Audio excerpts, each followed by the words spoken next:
Сәлем балалар, ана тілі 1-ші сынып 6-ші сабақ, тақырыбы соқпақ, дауысты және дауыссыз дыбыстар. Соқпақ дегеніміз балалар, жаяу, мінекей мынау жерде соқпақ. Жаяу адам немесе мал жүріп таптаған тар жол, із жол. Бұл табиғи жол емес. Адамдар немесе жануарлар көп жүріп, жер тапталып пайда болған жолақ жол. Соқпақ жол қыста да, жазда да болады. Мысалы, орман ішінен бір соқпақпен жүріп келеді. Соқпақ екінші мағынасы ауыспалы мағынада өмір жолы, бағыт, таңдау. Бұл адамның өмірлік жолы, таңдаулы, бағыт, бағдар дегенді білдіреді. Мысалы, ол өмірдің қиын соқпақтарынан өтті. Бірінші жаттығу мәтінді оқы, соқпақ. Автор Жақсылық Кенжалиев. Жақсылық Кенжалиев Алматы қаласында тұрады. Ол 1991 жылы 19 ақпанда дүниеге келген. Әкесі мен баласы мектепке келе жатты. Қар әппақ. Бала анадай жердегі қалың қарға қарай жүрді. Жолдан шығып, қалың қарды бекіре омбыладың-ау деді әкесі. Түстен кейін әкесі мектепке тағы келді. Қайтар жолда бала өзінің ізін іздеді. Ізі жоқ. Өйткені бала жүрген жолмен біраз адамдар жүріпті. Соқпақ жасалыпты. Бұны байқаған әкесі баласына сүйсіне қарады. Сұрақтар: мәтін не туралы, бала не істеді, бала жүрген іздің басқаларға пайдасы тиді ме? Әңгімеде әкесі мен баласының мектепке бара жатқаны суреттеледі. Бұл оқиға жаңа бастау, жаңашылдықтың маңыздылығы туралы айтылады.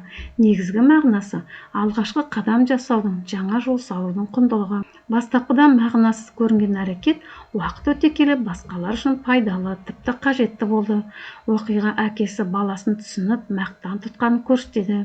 Яғни кейде ешкім жүрмеген жолмен жүру жаңа мүмкіндіктер мен шешімдерге алып келетінін аңғартады. Баланың жүрген ізі басқа адамдарға пайдасы тигізді. Оның қарды қалдырған ізі кейіннен басқа адамдардың жүруіне ыңғайлы соқпаққа айналды. Бұл олардың да қалың қарда жол жүруіне көмектесті. Мектеп бала сөздеріндегі дауысты, дауыссыз дыбыстарды ата. Мектепте 6 әріп, 6 дыбыс, 2 буын, м және к, содан кейін п дауыссыз дыбыстар болса, е дауысты дыбыстар. Бала дегені 4 әріп, 4 дыбыс, 2 буын, б және л дауыссыз дыбыс, а дауысты дыбыс.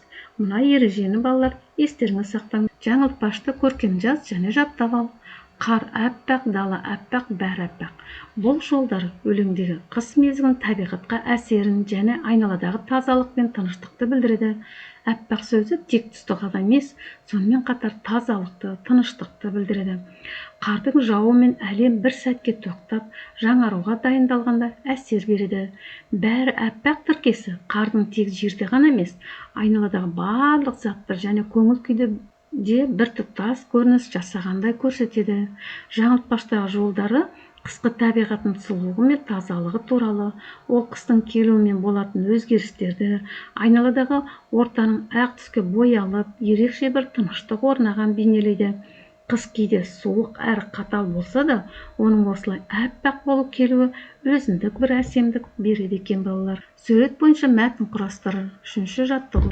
Жексенбі күні балалар аулаға шығып, ақ қардың үстінде ойнап, ойындар ұйымдастырды. Солардың ішіндегі ең сүйіктісі ақ қала жасау. Балалар алдымен үлкен, орташа және кішкентай қар домалақтарын жасап, оларды бірінің үстіне бірін қойып, ақ қала мүсінін құрастырды. Мойнақта өзінше көмек беруде. Көзін көмірмен, мұрны сәбізбен, ал аузын таяқшалармен жасайды. Басына шелек кигізіп, қолына бұтақ ұстапты. Мойын орағышты мойнына байлап қойды. Ақ қала жасау тек ойын ғана емес, бұл балалардың бірлесіп жұмыс істеуіне, қиялдарын дамытуға және табиғатты жақсы көруге үйрететін қызықты іс. Яғни мәтіннің атымыз ақ қала деп. Әріптермен жұмыс. Ғ дауысы дыбыс, бас әрпін және кіші әрпін әдемілеп көркемдеп жазасыңдар. 2-ші жаттығу жаңа айтып өттік. Ал мына жердегі сөздердегі дыбыс санын анықта, меңзермен қос. Сөздерде әрбір санына қарай ретімен көшіріп жаз. Бірінші 2 әріптен басталатын ақ, 4 суық, 5 қырау, ал 6 шағала. Балалар, бүгін біз соқпақ туралы әңгіме оқып, соқпақ дегеніміз не екенін білдік. Сабақ аяқталды.